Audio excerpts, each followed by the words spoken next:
I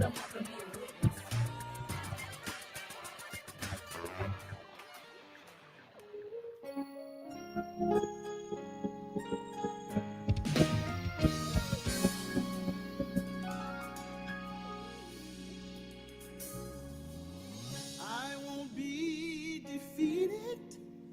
Oh no, I won't give up now, because I come too far to let my problems get me down.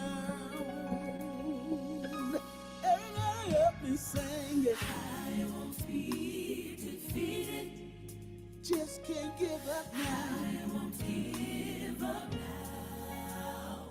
I come yet too far to let my problems get me down. Sing, Abel.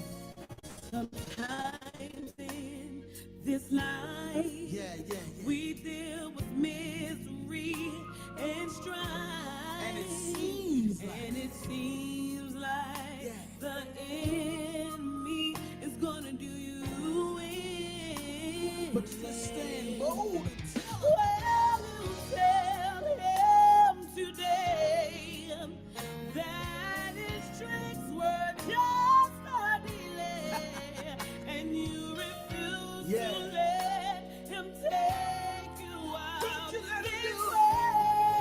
Don't let him do it. No.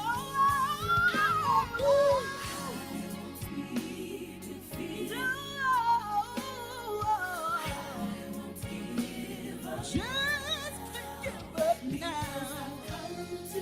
Come to my love. Listen here. Hold your head up. Press through your tears. Press through your pain. There's no way I can give up now. Said I've come too far. Come too far, y'all. Come on, baby.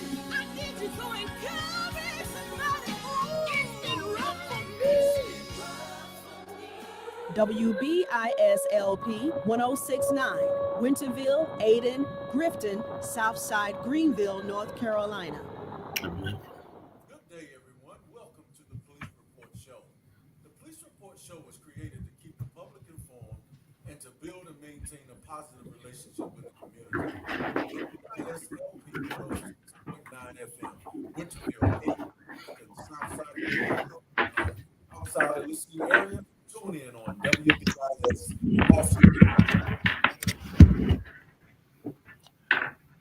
Welcome, ladies and gentlemen. This is Awesome Radio, 106.9 FM, WBISLP. This is the Police Report First Responders Show. Joining me is our awesome panel, I believe. I have Muhammad Enab, who's going to share cybersecurity. But we also have, for the first time, Major Ken Lewis, if I'm not mistaken, from Greenville Police Department. And we're waiting for Mr. Jim MacArthur, who's going to be joining us very shortly. I think he's trying to log in now. As soon as he gets his device together, we'll get him in. And I first would like to welcome to the program for the first time, Major Lewis, Greenville Police Department. Major, can you hear us okay? Yes, you're fine. Thank you for having me. Yeah, thank you, sir. I don't know if you had any specific topics or talking points, but I have at least two that I can think of, and I'm not sure if you could comment fully on one of them. Okay, I'll do my best. Yeah, that's in regards or in reference to the barricaded suspect. I believe he was also the one that shot the officer, if I'm not mistaken, or those might be two different incidents. But the barricaded suspect, yes, I must say, I am glad they came to a peaceful conclusion, and the baby that was in the area during the standoff would remain safe. So I'm glad that concluded that way. And the other one would be the officer being shot in a standoff. I don't know how much information you can share on those two, because I know there's Okay. probably some pending legal issues. So if you want to start with any of those. Okay. Both of those are the same incident. The officer being shot and the barricaded subject is the same incident. We responded to a now open 911 call that possibly could be a domestic. Our officers responded and uh, met with the female outside who told us that she was in an argument with her significant other and he was inside. So the officer may approach the door um, and knocked on the door, announced himself as the police, and the subject shot through the door with a shotgun. Luckily, the officer just was hit in the arm and nowhere else. So he went to the hospital, but he's recovering from his injuries right now. Oh, that is wonderful. That's good news. Because when I saw these two things, particularly with the barricaded suspect, and I saw the chief um, doing a news report, and I found out there was a baby uh, in the residence during the barricaded suspect incident. So I'm glad that child was unharmed. Yes. So once the officer was shot, they retreated. The mother told us that there was a 9-month-old child in the house, so that's where we took precaution, surrounded the house, and it took us about 5 hours for us to actually bring it to a resolution, and that was particularly because we knew there was a child in the house, and we didn't want anybody harmed, especially the child. Exactly. And according to what Chief was saying during the news report, there was also a lot of resources used to bring that to a peaceful conclusion. There was assistance or mutual aid from the state SBI, the FBI, and a couple of different agencies. Is that correct? That is correct. FBI, SBI, ECU Police Department, the sheriff's office, they all assisted us that night. That was a long night, and the sheriff's office answered calls in the city while we were had all our resources at that incident. ECU helped us direct traffic. Don't Right. forget the fire department. The fire department was there with us the whole time. And the fire department always plays a huge role in everything. Of So that's course. wonderful. I'm glad that ECU police was also able to assist along with the SBI, State Bureau of Investigation, and the FBI, Federal Bureau of Investigation. So I'm glad all those agencies involved themselves and brought this to a conclusion that was safe for everybody. Um, Major, until we get to Jim MacArthur, I see him on the screen, but I don't see a video yet, so maybe he's trying to get his video together. If not, I'll send him an email with a conference line call, and maybe he can call in. But while we're getting that together, I want to ask you if you can go to and share some information on, and I just found this out last week actually, when I saw the vehicle. It's a civilian traffic investigator vehicle.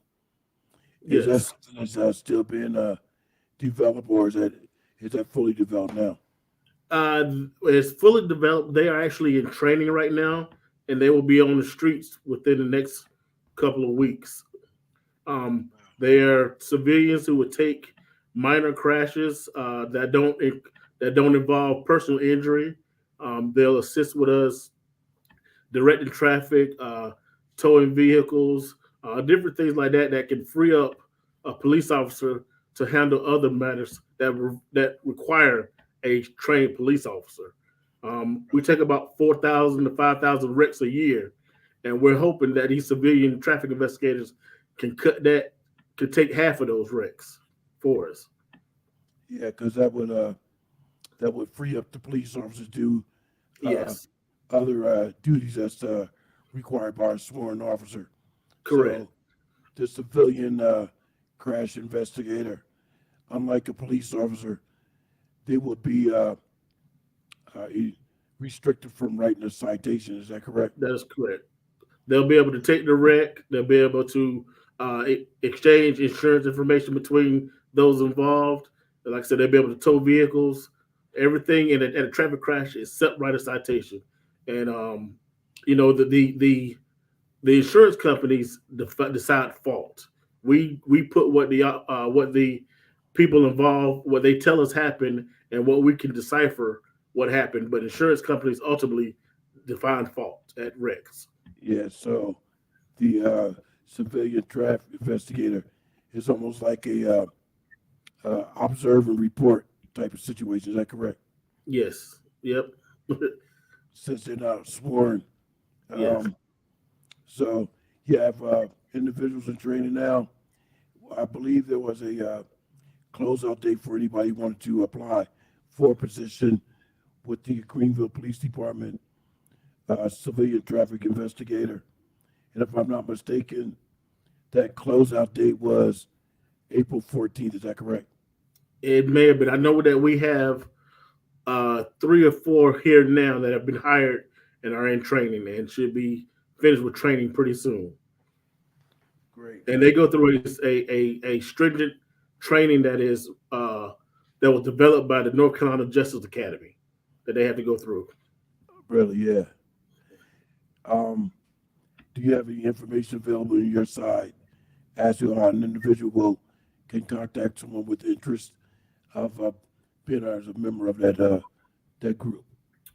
They just as any other job with the city, is if they're posted on the website and they can fill out the application on the website for that position, or contact Greenville Police Department recruiting officers. That's great. That's wonderful. I'm just scanning down the document to see what else I can bring. And I see how wonderful Mr. Jim MacArthur has joined with the video. We'll get him on momentarily. Wait a minute. Is that Jim MacArthur? Mr. MacArthur, can you hear me, sir? Yes, sir. Hear you fine. All right, great. So I just want to make sure you can hear me. I'm going to ask you Major a couple of quick questions. Then I'll allow you to introduce yourself. Then we'll go over to Muhammad. We have about 10 minutes for this particular segment. So I want to give everybody an opportunity to speak. So, Major, I want to ask you about the minimum qualifications for a civilian traffic investigator. And from what I'm reading, education experience, high school diploma or GED, and 6 months or more related experience. Oh, yeah. I do see the North Carolina Justice Academy or ability to complete training upon hire. Yes. All right, so yeah, as long as you have those qualifications and probably a background check, I would assume. Yep. Background check, and I'm sure we give a drug test also. That's very important. And since you'll be operating, or they will be operating a city-owned vehicle. Yes, you must have your driver's license also. Yeah, valid driver's license. Yeah. Yes. Yeah. It looks like a great program. And what I'm particularly interested in is that it frees up time for police officers to do more diligent work protecting the community. So these individuals, although not officers or sworn officers, they are lending help, helping in to the Greenville Police Department with minor traffic accidents by collecting information and so on and so forth. So that is a fabulous program. Yeah, so to give my officers more time to investigate other matters, more time to do proactive community policing, getting out to meet their community and who's living in their community, and just establish a rapport with them. Right. So as we continue, we have 8 minutes to go for this particular segment. I'm going to have Mr. MacArthur introduce himself. I have a couple of questions for him. Then we'll go out to a break. We'll be back with another 10 minutes. And during the final 20 minutes, we'll ask everybody to share anything of concern with the county or Greenville. And then we'll have Muhammad and Enab do some cybersecurity tips. So without further ado, ladies and gentlemen, here's Mr. Jim MacArthur, Pitt County Emergency Management or Emergency Medical Service. Jim? Hey, good afternoon. Happy to be here. I'm Jim MacArthur, Chief Paramedic for Pitt County EMS and Deputy Director of Emergency Management. That's that title I was looking for, Deputy Director, Pitt County Emergency Management. That's what I'm looking for. I didn't have it on big, I forgot, but that's your position. So, Mr. MacArthur, I want to first begin by asking you if you can enlighten our listening audience on the Vial of Life program, because maybe a couple of months ago, I had the pleasure of talking to two nurses at ECU Health that were unaware of the Vial of Life program in Pitt County and the community paramedics. So first, if you could share information on the Vial of Life program with our listening audience. All right, so Vial of Life is something we've been doing for about 10 years or well, maybe a little bit more. Very simply, Vial of Life is a way to get responders life-saving information about demographics and medical history in the event that the patient or family members are unable to provide it. So in the case of an unresponsive person, cardiac arrest, diabetic, stroke, something of that nature where folks are not answering questions appropriately. The Vial of Life is a pre-filled out demographic and medical history that can be shared with first responders to get them any potential life-saving information. So the way that it works is we provide a non-child-proof medication vial with a demographic form. It's very simple demographic information: name, date of birth, address. Usually it's only the last four of the social. We don't need your social security number to do anything. So also then it would have medical history, medications, allergies, physician information, anything else, next of kin or closest available family or friend that help us get the right information that we need. And then that is placed into that medication vial, and then we ask you to put it in your freezer. There's two stickers that go along with it, one for the freezer, one for the door of the primary entrance to the residence. Sometimes we don't tell people the front door anymore because for a lot of folks, their front door is not their main entrance into the residence. So it may be a garage or a back door or something. But the reason we tell folks to put it in the freezer is that people clean out their refrigerator with some frequency. And generally speaking, everything that's on the door of the refrigerator goes in the trash. If it's out of date or we don't know what it is, they throw it away. So we tell folks they're less likely to trash it if it's in the freezer in the residence. If that's not available, then when the community paramedics, generally when they work with a family to implement this, they will come up with a good location, and then we add that into our dispatch notes. So then when a 911 call is placed, then the premise alert or shows the responding ambulance where the Vial of Life is available. Yeah, and I would point out for myself, I did take use of that system, and I obtained the Vial of Life kit. And what I included in my vial and put in the freezer was I created a Google Drive link.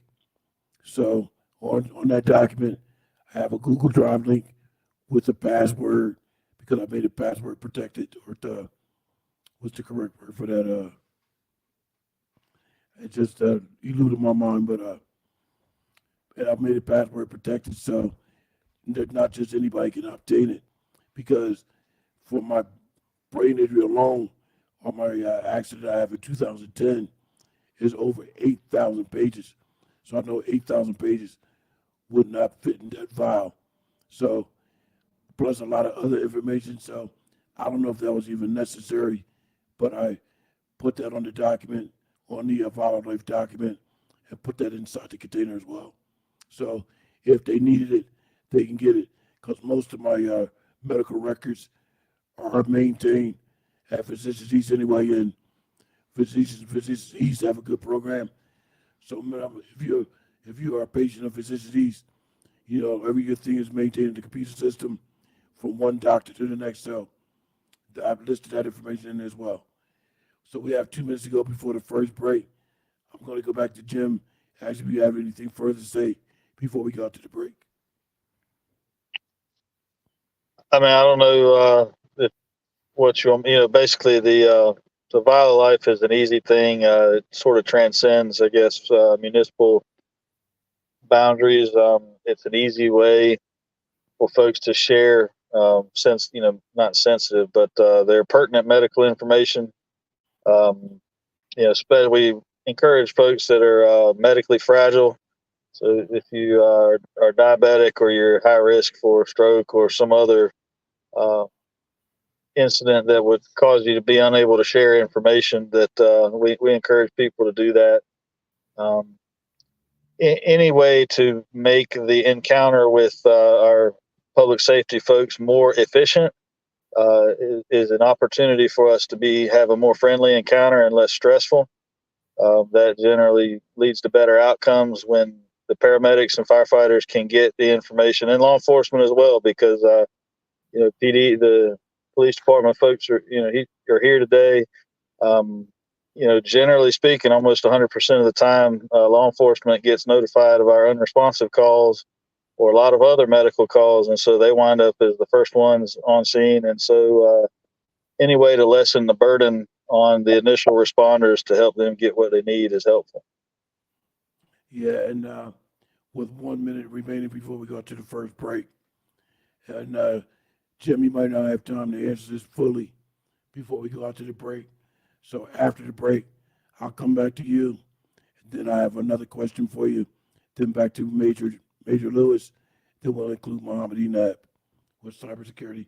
So with the vial of life, I'll begin by asking you, and if I don't finish when we come back, so is there a certain criteria you have to follow for the HIPAA rules and regulations? If we have 40 seconds, sir. That's a real simple question. No, there's no HIPAA compliance issues because nobody else is ever in custody of your information but you. Right. So once a 911 call is placed, then you're going to tell us what we need to know about you, and we're going to protect the information. But the vial of life goes in your freezer or refrigerator, and it's on your property. So you're in custody of your information, and nobody's sharing that with anyone else. And that's basically a voluntarily thing. So is that correct? That's right. Ladies and gentlemen, we have 10 seconds to go before the first break. Then we'll be back with another 10 minutes followed by 20 minutes. This is Awesome Radio 106.9 FM. Back in a moment, ladies and gentlemen. Hello, this is Akila speaking here, and I have some exciting news to share with you, our listening audience. Coming soon in May, Awesome Radio will be at 107.5 FM and 1570 AM WECU. This change will increase our signal strength and allow us to deliver a more clearer sound, reaching larger territories in Pitt County. The 106.9 signal will be flipped to all Spanish language Christian programming, Awesome Radio 2. We are excited for this change. We praise God for this answered prayer for growth. And we thank you, our listening audience, for growing with us. We are Awesome Radio Network. I get it. Your desk has been there for you, holding up your computer, your unused stapler, and that plant you forgot to water. But maybe it's time to leave your desk and spend your lunch break volunteering with Meals on Wheels. Doing Meals on Wheels for me is the joy that I look for at the end of my week. I'll come to the door with one meal and I'll walk away with a full heart. Drop off a warm meal and get more than you expect. Volunteer at americaletsdolunch.org. That's americaletsdolunch.org. Brought to you by Meals on Wheels America and the Ad Council. Awesome Radio 106.9 WBIS LP. Welcome back, ladies and gentlemen, to the Police Report First Responder Show. As we can continue, I would like to point out that if any of our listeners have a question or comment, please don't hesitate to call in. The call-in number is 252-756-2008. If you have a question for Mr. Jimmy MacArthur, Pitt County EMS, or Major Lewis, Greenville Police Department, or Muhammad Enab, the cybersecurity expert. So this is our 10-minute segment, and I don't want to delay anything, so I'm going to go back to Mr. Jim MacArthur and ask him if he could share information with the Pitt County Emergency Medical Service community paramedics. Yeah, so that's that community paramedic program is fairly new. We've had it about 5 years. It's a non-traditional EMS program, proactive approach to high risk, to high users of EMS in the hospital. So what we try to do is take referrals from EMS, the hospital, or other community organizations for people that have special needs such as heart failure, COPD, other strokes, bad diabetics that are non-compliant with things. And so what we do is use paramedics to go into the home proactively and come up with strategies for care to keep them from calling 911 and using the emergency room off cycle or unnecessarily for minor complaints. So we know that the emergency room is the most expensive and most overutilized part of the American healthcare system, and most people don't need an ER for things. They need primary care or lower acuity. And so if we work with people to develop accountability and out of hospital strategies, then we have the tools in place to help them get the right health care. What we figured out some years ago is that paramedics are pretty familiar with where they live and the people that we're seeing, and we already possess the formulary and the things needed to get patients where they need to go. So currently the county we have 2 full-time community paramedics and a safety and home assessment resource officer, basically. So we essentially try to work with folks so they don't call 911 and use the city or county ambulances. Right. And from what I was reviewing, if I can say this correctly, the community paramedics would also, like you say, go into the home, particularly if there's an elderly individual, to make sure that they have the proper amount of medication and to ensure that they're taking the medication properly.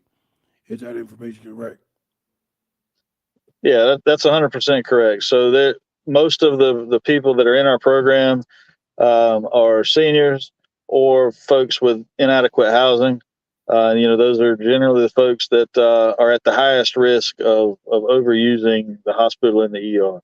One of the things that we do spend a lot of time on is medication compliance to make sure,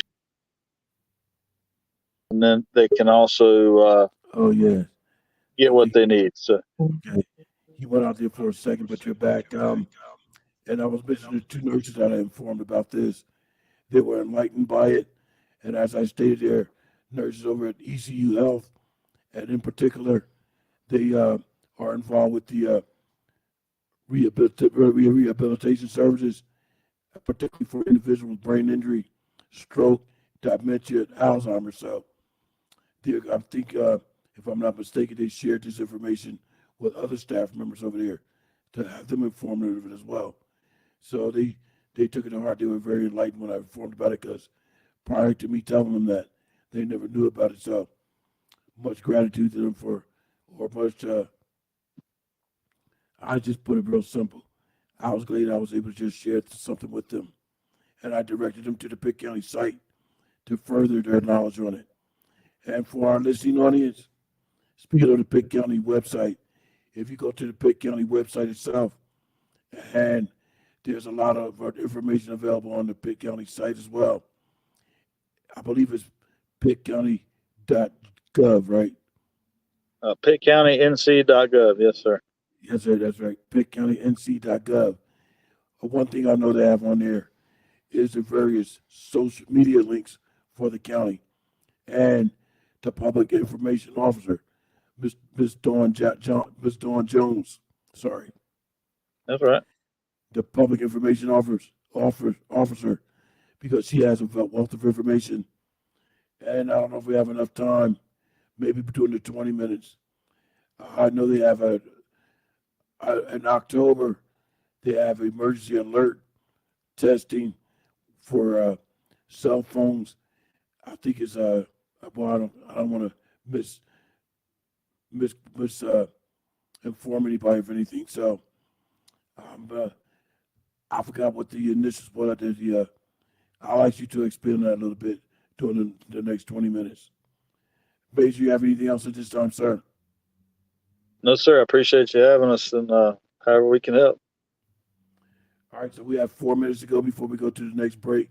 Then we'll be back with our final 20 minutes. Major, do you have anything at this time, sir? No, not really. Unless you have any other questions for me. All right, let me give 3 minutes over to Muhammad Enab. Well, there's been recently someone's trying to scam people through Twitter by impersonating someone as their friend, but they hacked out. But they hacked out with 2 of my friends' accounts to impersonate themselves as who they are, but they're not. I had to be sure to confirm if they are who they say they are by looking through Instagram, and I found out that their Twitter account's been hacked.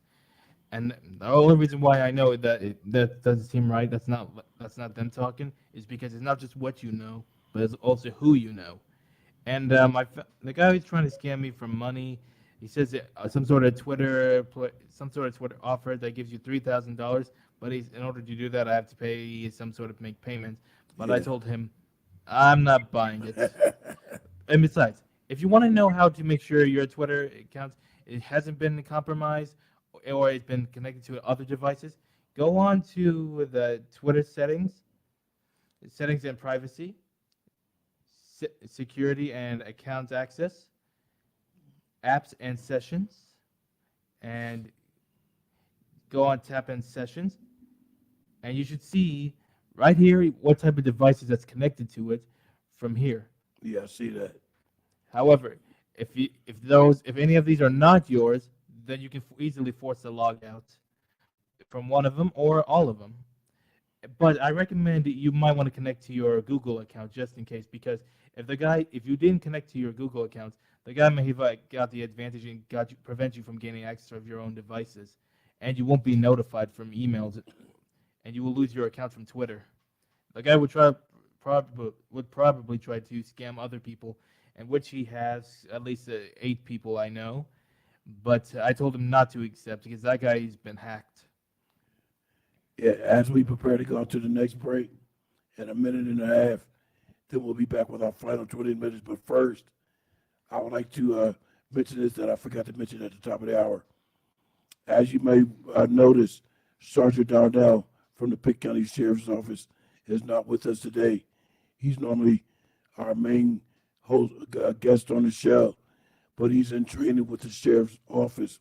So unfortunately, he couldn't attend today's show. But I will point out this from Sheriff Dance on the Pitt County Sheriff's Office Facebook page. They had issued a bulletin about a scam also that's going around in Pitt County. And Mohammed, if you can bring that up in a moment before we end the broadcast, I'll have you shed some light on that. I've seen, yes, the one you sent me on Facebook earlier. It says, please share what we want you to keep your money. As an investigation continue, help us to protect your family and friends by letting them know. Please remember, if we have a warrant, we will not call. If we have a warrant, we will not bargain. If we have a warrant, you will. If we have a warrant, you will go to jail.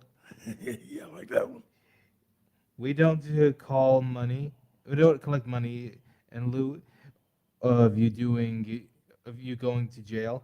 We do not call about missing jury duty. No one but criminals ask for payments, debit. All right, ladies and gentlemen, keep it locked right here to Awesome Radio 106.9 FM. Back in a moment. Tell me one of your top parenting regrets. The first one that comes to my mind is I gave the best part of myself to people I didn't even know. Oh. This is Real Family Life with Dave and Ann Wilson.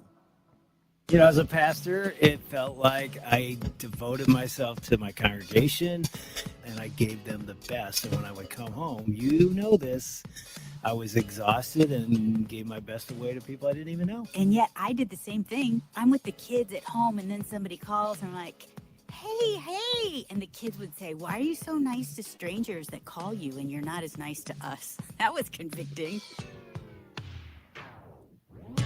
Don't give the best part of yourself to your job, even though it's important. Bring the best part of yourself to the relationships that matter most in your home. We're Ann and Dave Wilson, and that's real family life.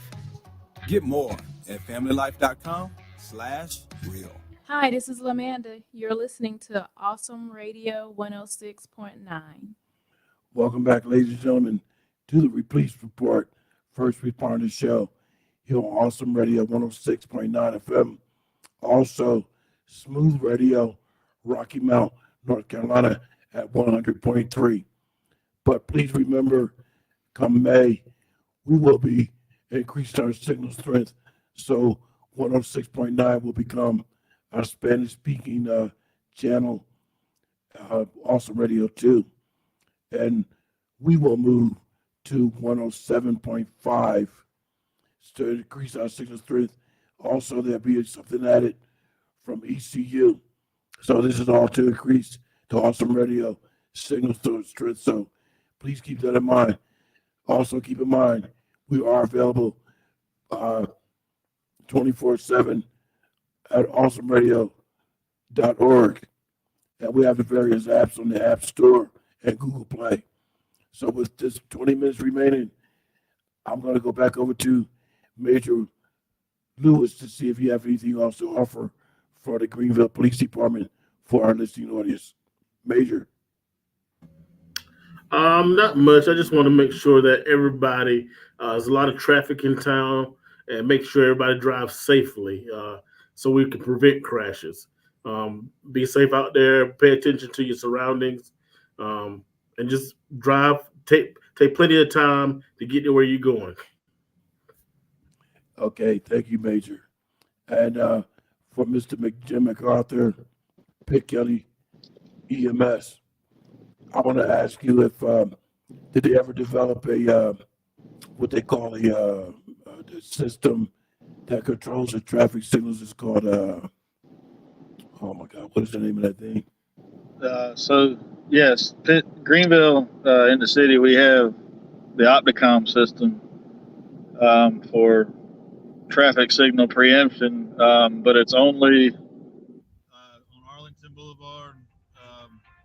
It actually both directions from Fire Tower to the hospital, and then on Memorial Drive from Arlington Boulevard through the intersections in Winterville,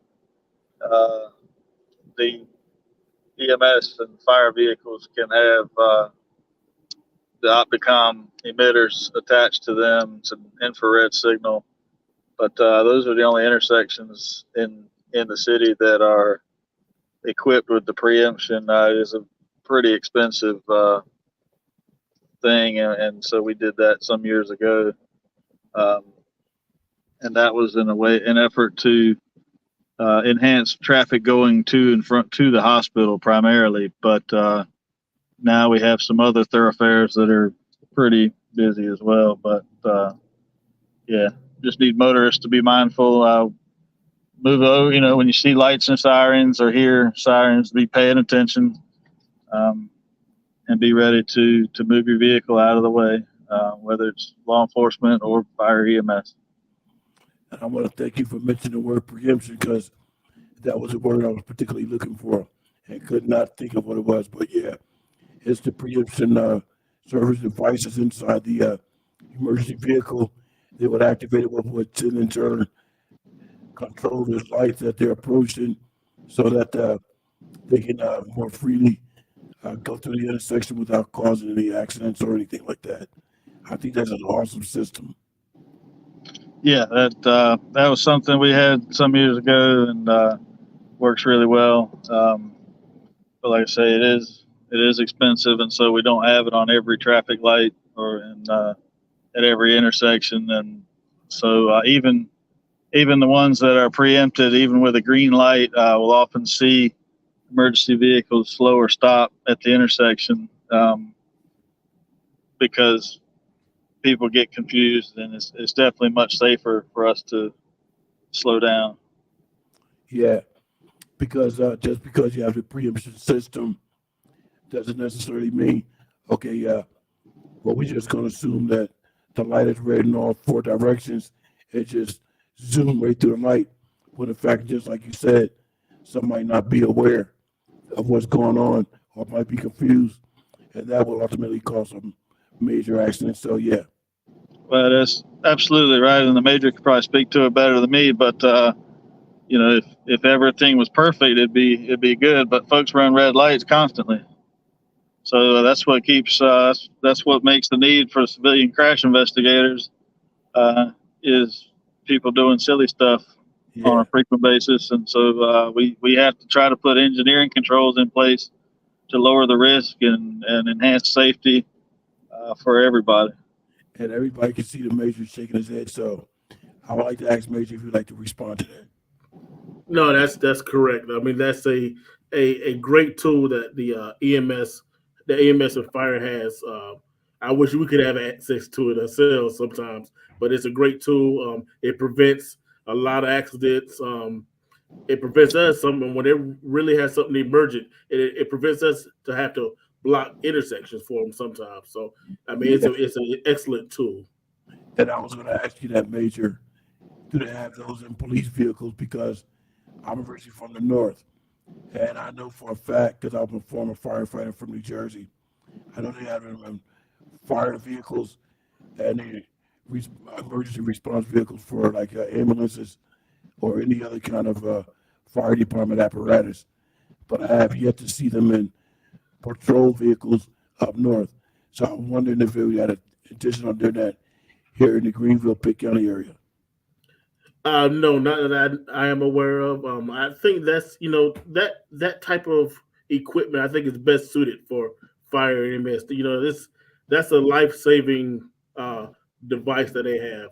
And we have a lot of police cars on the road at any particular time of day. Probably 3 times as many as the fire department has on the road. So it would be probably chaos if all those police cars had that type of capability for those lights. So it's probably best suited for fire EMS. Yeah, I'm thinking the same thing. So yeah, there's an awful lot of police vehicles versus fire department emergency vehicles as far as ambulances they say, and that probably would be astronomical in price. So I would agree. We have 12 minutes before we conclude today's broadcast. I want to go back over to Muhammad Enab to see if you have anything additional on cybersecurity. Well, when the guy called me, when the guy tried to scam me, he even called me trying to impersonate himself as an FBI agent. When I'm not buying it, if he really is an FBI agent, he should have been. He wouldn't be wasting time calling me. He would have been up at my door instead. But that's a scam. We know that's definitely a big scam. And I want to repeat something we have mentioned a couple of times on the show. If you go to a website and the website just says HTTP, but it does not say HTTPS, that means it's unsecure, because the HTTPS means that it's secure. That's what the S is for. If you don't see that S, then think about it twice. So I just want to mention that again for everybody's knowledge. We have 11 minutes to go before we conclude today's broadcast. I would like to give that time to both Mr. Jim MacArthur and Major Harris. Major Harris. I got something else on my mind. Major Lewis, I'm sorry. Either Major Lewis or Mr. Jim MacArthur. Well, I would like to say that we are hiring here at the Greenville Police Department. Anybody interested, please fill out an application, contact our recruiting office. We'd love to have some qualified men and women come join us. And I do say that Greenville Police Department is an excellent department based upon my own observations. As I state all the time, I'm from the north, and I can see a real difference in policing and fire services here in the south and up north. Not to say or put a damper on anything that goes on in those areas, but I see quite a big difference. So yes, if I wasn't 64 years old, I would apply myself. I just turned 64 on Saturday, so I know I'm well over the age limit. Jim MacArthur. Well, I can certainly echo the recruiting conversation, right? Greenville Fire and Rescue in the city is hiring all the time. They want untrained but able-bodied people of all ages, and they will provide the training and education that you need, as well as all of our county fire departments. The county, if you're on social media at all, the county is doing a very strong recruiting campaign for our 20 volunteer fire departments. So anywhere in the county, anybody that's of sound mind is encouraged to participate as a volunteer firefighter. We don't need all interior, structural firefighters, but there's a place for everybody in civic service, whether that's in your church or in a community somewhere. And the local fire departments are really hurting for volunteers to do all types of tasks. And so we definitely echo the sentiments of recruiting, that public safety in local government is a noble career. It actually pays a lot better than it used to when most of us started. There's a very solid retirement benefit. And so we really would encourage people to look at that. It's the same for paramedics for Pitt County and others. We were looking for career-oriented people. And I would just say, Glenn, when I first met you, you were a volunteer firefighter yourself in Winterville. And so I don't know that there's any reason that nobody can be a firefighter. We can all, there's a place for all of us. But then associated with that, would encourage folks to, if they've not heard of HyperReach, which is our mass notification system at emergency management, would encourage folks to look at the HyperReach platform and subscribe in Pitt County. That way we can notify you of local disasters, mostly weather events, but any other local emergency or disaster, either through text, phone call, or a push notification through that app. Works really well, and it's geolocated so that we're not sending things into Greenville or other parts of the county that aren't relevant to you. It may just save someone's life at some point. And otherwise, the last part of this is definitely severe weather season as we go into the spring. We need people to be paying attention to the skies on these severe weather days. Tornadoes in the springtime are really a problem. 1984 was the last we had a very deadly tornado outbreak in eastern North Carolina, specifically Greenville. And if that same tornado event happened today, we would probably have dozens of deaths instead of the handful that we had previously because of all the development. So we want folks to pay attention. And as we go into the summertime, it's hurricane season, and we need people to know their risk. The more that we encourage preparedness, the less we have to put police and firefighters and EMS workers in harm's way to come and rescue them. So we need people to be paying attention. I don't think it's any different than being on the road or any other scenario. If folks are aware of their surroundings, have situational awareness, and just simply pay attention to what's going on around them, they will be much safer and have better outcomes. Yeah, and with 6 minutes ago, let me just say this. I am a volunteer with the Pitt County Sheriff's Office Citizen Patrol Unit through community relations, and my call number is CP4. So I just like volunteer with the Pitt County Sheriff's Office on a citizen patrol detail. I would avail myself to the Pitt County Emergency Management at some point, and I just remembered I was supposed to call back and see when the next class was going to be for the Greenville Police Department Citizen Academy. So I'm going to avail myself to that as well.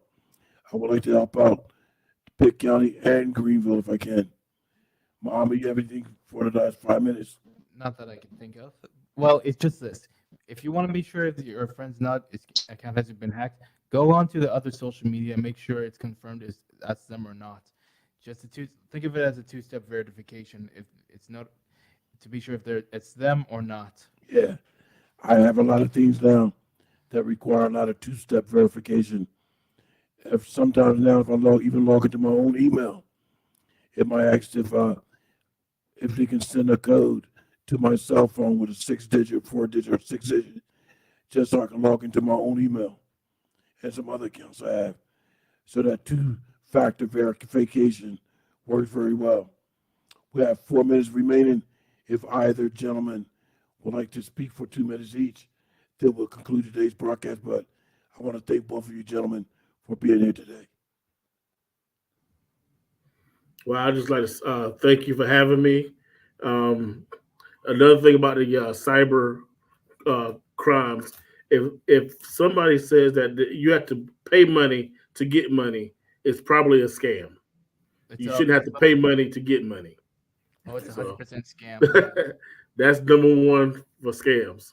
So please be vigilant out there with these scams. They're new every day. They're thinking of something different, and they're all over the place. So please be careful on computers, on your phones, everything when logging on to different applications. Yeah, because my first question would be, well, why should I send you money if you're going to send me money? Correct. That doesn't even make sense. None. Scammers most likely take advantage of those who are at the age or who doesn't really understand English that well. Now, I will share this with everybody. I only found this out last year. There used to be a mint in Charlotte. And Charlotte was one of the mints that struck the coins, like Philadelphia and I think Louisiana. There was only a few mints that struck coins. All the other mints were responsible for bills. So a guy had walked into a pawn shop in Las Vegas, and he had a gold coin. So he didn't know anything about it, so he called an appraiser. The appraiser said, well, first of all, he noticed a letter C on the back of it. So the shop owner said, well, yeah, what is that letter C? And the appraiser advised him that that means it was struck in Charlotte, North Carolina. Of course, that was back in the 1800s. The mint itself is not there. The building is there, but the mint itself, or the building, is a museum now. But the mint has ceased to be in operation. Now, that particular coin that the gentleman walked to the pawn shop with that day, he said because of the date on it and the condition of the coin and the letter C, I forgot what he actually said, either $300,000 or $400,000 because of that letter C. You will know when I saw that show that day, I was all over North Carolina looking for coins with a letter C on it. I bet. You might know about that. And I'm still looking. I'm going to start looking. If I see a coin with a letter C on, I'm going straight to the bank. I'm cashing in. Well, anyway, we have 1 minute to go. I want to thank Major Lewis for being here today and invite him back as soon as he becomes available. So we had a very pleasant experience. I want to thank both Major Lewis and Mr. MacArthur for being here, and of course, Muhammad Enab. With that being said, Muhammad, we have about 60 seconds if you have anything further. Just because everything is too good to be true, there's always a trick behind it. There's always things comes with a price. Never believe what people say online unless you do it in person. I'm going to ask Major Lewis if you had a final thought. No, just my thing is safety. Be safe out there. When you walk into your car, make sure you have your keys in your hand, ready to get in your car. Things like that. Don't leave valuable stuff in your car. That's a very good point. With that being said, we have 50 seconds remaining till we'll close out today's broadcast. So, as far as cybersecurity and any other kind of security, I would just offer this. all that glitters is not gold. Just bear that in mind. All that glitters is not gold, but at the same time, one man's trash is another man's gold or treasure. So keep those things in mind. I want to thank everybody for tuning in today. I want to thank Major Lewis for being here today, and Jimmy MacArthur from Pitt County Emergency Management, and Muhammad Enab. I almost said Muhammad Ali. This has been another broadcast of the Police Report First Responder Show. Thank you, everybody, for tuning in. So long. This thing hurts my ears. To us.